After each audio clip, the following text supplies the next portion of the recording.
مرکزی وزیر مملکت برائے PMO ڈاکٹر جتیندر سنگھ کا کہنا ہے کہ کسی بھی پارٹی کے وجود میں آنے سے BJP کو قطعی کوئی فرق پڑنے والا نہیں ہے. ہر پارٹی کو عوام کے بیچ جانے کا حق حاصل ہے.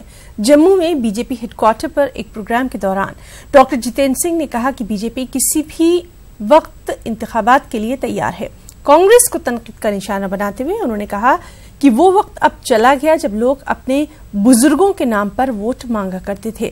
مرکزی وزیر نے ڈاکٹر فاروق عبداللہ کی حالیہ بیان بازی پر ردعمل ظاہر کرتے ہوئے کہا کہ NC صدر کو اپنے آپ میں خطرہ نظر آنے لگا ہے. ڈاکٹر جتیندر سنگھ نے کہا کہ ایئر اسٹرائیک سے دہشت گردوں کو کم اور کشمیری لیڈروں کو زیادہ نقصان پہنچا ہے. انہوں نے کہا کہ پاکستان کو سرحد پر منہ توڑ جواب دیا جا رہا ہے. دیکھیے، آتنکی کو آتنکی کہنے کا جن میں نہ ساہس ہے نہ نشٹا ہے، وہ یدی ہمیں نصیحت دیتے ہیں تو اس کی کتنی وشوسنیت ہے یہ میڈیا متر اس کا فیصلہ کریں. پلوامہ کے حادثے کے بعد ان کشمیر کیندرت نیتاؤں میں سے کسی ایک نے بھی سیدھا نہ جیش محمد کا نام لیا نہ پاکستان کا نام لیا. بڑے فلسفانہ بیان دے کر کے آپ کے ریکارڈ میں اپنے آپ نام کو شامل کرنے کا پریاس کیا کہ violence anywhere is bad, violence nothing to do with civilised society. ہمارا یہ ماننا ہے کہ یدی ہم آتنک کے خلاف اس یدھ میں ایمانداری سے جٹے ہیں مودی جی کے پیچھے، تو we should have the courage and conviction to name and shame the terrorist and the terrorist supporting organisations without ambiguity.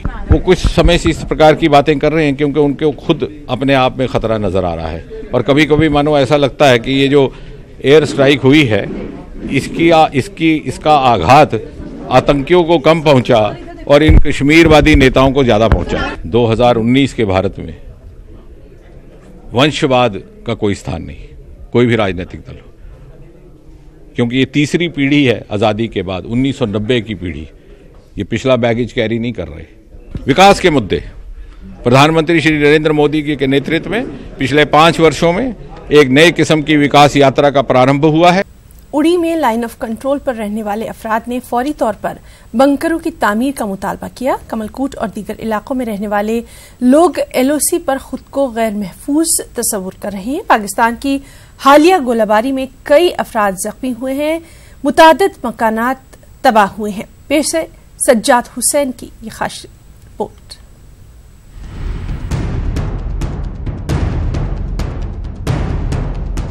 اڑی کے کمل کوٹ علاقے میں حالیہ چند دنوں میں پاکستانی گولہ باری میں کئی مکانات تباہ ہوئے اور چند افراد زخمی بھی ہو گئے ہیں. یہاں کے لوگوں کو شکایت ہے کہ انتظامیہ سرحدی علاقوں کے لوگوں کی زندگیوں کے تحفظ میں سنجیدہ نظر نہیں آ رہا ہے. لوگوں کا کہنا ہے کہ LOC پر گولہ باری ہوتی ہے تو ان کو اپنی جان بچانے کے لیے محفوظ مقامات نہیں ہیں. انہوں نے زیر زمین بنکروں کی تعمیر کا مطالبہ کیا ہے تاکہ شیلنگ کے وقت وہ اپنی جان بچا سکیں. مقامی افراد کا کہنا ہے کہ سال 2005 کے تباہ کن زلزلے میں جانی نقصان کے ساتھ ساتھ بنکروں اور دیگر املاک بھی تباہ ہوئی تھی. لوگوں نے علاقے میں بہتر طبی سہولیات کی فراہمی پر بھی زور دیا. مطالبہ رہا سرکار سے کہ شیلنگ کے وقت میں کم سے کم ہمیں سر چھپانے کے لیے جگہ ملے. بدقسمتی سے سرکار نے اس طرف کوئی توجہ نہیں دی. ہمارا یہاں چھوٹا موٹا ہاسپٹل ہے، اس میں ایک ایمبولینس ہے اور وہ بھی ایک ناکارہ ایمبولینس. کمل کوٹ میں حالیہ گولہ باری میں 4 افراد زخمی ہوئے تھے. لوگوں کا کہنا ہے کہ LOC پر زندگی گزارنا مشکل ہے کیونکہ پتہ نہیں رہتا کہ کس وقت وہ پاکستانی گولہ باری کا نشانہ بن جائے. اس موقع پر مقامی افراد نے فوج کے رول کی بھی بھرپور ستائش کی. تو یہ مشکل حالات میں وہاں سے یہاں لایا، نہیں ہمیں بنکر ہیں، نہیں ہمیں کوئی سہولت ہے وہاں پہ، صرف ہمیں فوج سہولت دے دی ہے. عوام کی آواز جو ہے وہ یہ ہے کہ سب سے پہلے ہم کو سیفٹی بینکرز دے دو بارڈر کے لوگوں کو. شکر گزار ہیں یہاں پر فوج کے کہ انہوں نے میڈیکل فیسلٹی جو ہے کم از کم وہ فرسٹ ایڈ جو ہے وہ دیتے ہیں اور اپنی وہیکلز کو استعمال کرتے ہیں اور جا کر ہسپتالوں تک ان زخمیوں کو پہنچاتے ہیں. علاقے کے لوگوں کو کم از کم آج کام نہیں کر سکتے، کم از کم 3-4 مہینے کا ان کو راشن فری دے دو. لوگوں نے موبائل نیٹ ورک کی عدم دستیابی کو بھی ایک بڑا مسئلہ قرار دیا. ساتھ ہی ان کا کہنا ہے کہ LOC پر کشیدگی کی وجہ سے ان کے معاملات زندگی متاثر ہوتے ہیں اور وہ اپنا کام کاج نہیں کر پاتے ہیں. ایسے حالات میں وہ راشن کے لیے فکر مند رہتے ہیں، لہٰذا حکومت کو لوگوں کو غذائی ضرورتوں کا بھی خیال رکھنا چاہیے.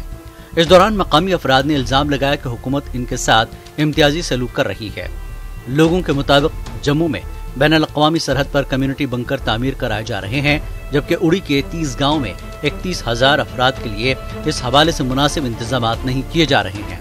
ان کا کہنا ہے کہ موجودہ حالات میں بچوں کو اسکول روانہ کرنے سے بھی والدین گھبراتے ہیں، لیکن اسکول جانے کے لیے بچوں کے اندر اتنا خوف ہے، اتنا ڈر ہے کہ ان کو یہ نہیں پتا کہ کب اور کس ٹائم پاکستان کی طرف سے گولہ باری ہو جائے گی۔ D C Baramulla doctor J Neetu کا کہنا ہے کہ اڑی میں شیلنگ کے تناظر میں متعلقہ عہدیداروں کو چوکس رہنے کی ہدایت ہے۔ آپ جانتے ہیں کہ چند دن پہلے جو ہے اڑی سیکٹر میں جو اس میں کراس بارڈر شیلنگ میں کچھ جو ہے ولیجز جو ہے افیکٹ ہو گئے تھے، 3-4 لوگ زخمی ہوئے، اس میں سے 2-3 لوگوں کا علاج جو ہے وہ ہم نے ادھر ہی لوکل اڑی ہاسپٹل میں کرایا جن کو مائنر انجریز آئی تھی۔ اس کے بعد 1-2 لوگوں کو جو ہے جن کو تھوڑی سی سیریس انجریز آئی تھی، 2 لوگوں کو ایک پورے ہمیں SMHS ریفر کرنا پڑا، اور اگر کہیں بھی کسی وقت کوئی خدا نخواستہ کوئی ایسی سچویشن آئے گی تو we are fully prepared. LOC پر رہنے والے افراد نے حکومت سے ان کے مسائل حل کرنے کی اپیل کی اور کہا کہ ان کی جان و مال کے تحفظ کو یقینی بنایا جائے۔ نیوز 18 اردو کے لیے اڑی سے سجاد حسین کی رپورٹ۔